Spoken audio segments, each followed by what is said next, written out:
I'm now going to do a few classic problems that show up a lot at math competitions and sometimes on standardized tests.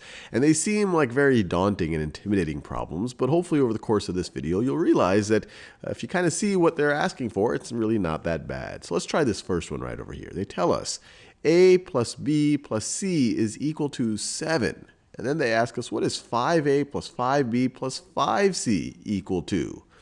And the first reaction is like, well, they just gave me one equation right over here, one equation with three unknowns. How do I solve for a, b, or c? Don't I have to be able to solve for a, b, or c in order to figure out what 5a plus 5b plus 5c is? So I'll let you think about that for a second. So the big idea here is to realize that 5a plus 5b plus 5c, that's just the same thing as 5 times a plus b plus c.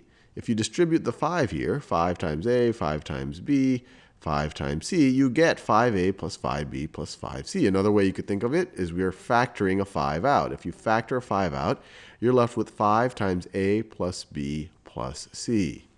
Now, how do we evaluate this? Well, that first equation gave us all the information that we needed. They told us that a plus b plus c is equal to 7.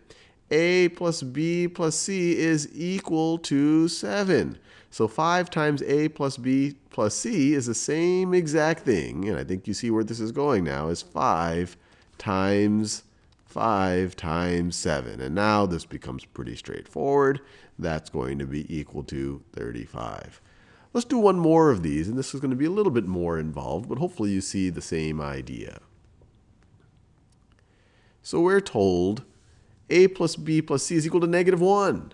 And we have two more variables here. We're told that x plus y is equal to 7. And then they ask us this big hairy thing, what is this equal to? And I'll give you a few seconds to give it a little bit of thought. Well, you can imagine they've given 3 variables with one equation up here, another 2 variables with another equation. We have 5 unknowns with 2 equations. There's no way we're going to be able to individually figure out what a or b or c or x or y is, but maybe we can use what we saw in the last example to solve this. And so what we might want to do is rearrange it so that we have the x's and y's kind of grouped together and the a's, b's, and c's kind of grouped together. So let's try that out. So let's focus first on the a's, b's, and c's. So we have -9a, -9b. I'll go in order, alphabetical order. -9b, and we have -9c. And I think you see what's emerging. -9c. And then let's work on the x's and the y's. And then we have -7x, -7x. And then we have a -7y, so -7y. So all I have done is rearranged this expression here. But this makes it, in a way, or it makes it a little bit clearer of what's going on here.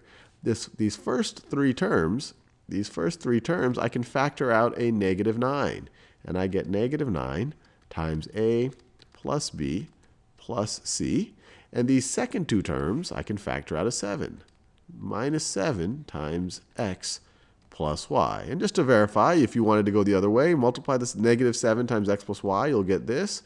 Multiply a -9 times a plus b plus c, distribute it, you'll get this right over here. And so this makes it a little bit clearer. What is a plus b plus c equal to? Well, they tell us right over here, a plus b plus c is equal to -1. This whole expression is -1, at least in the parentheses.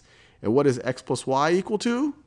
Let me do this in a new color. What is x plus y equal to? Well, they tell us right over here. X plus y is equal to 7. So this whole thing simplifies to -9 times -1 times -1 minus 7 times 7. And so this is equal to, or the home stretch, -9 times -1. Well, that's +9. And then -7 times 7 is -49. So it's 9 minus 49, which is equal to -40. And we are done.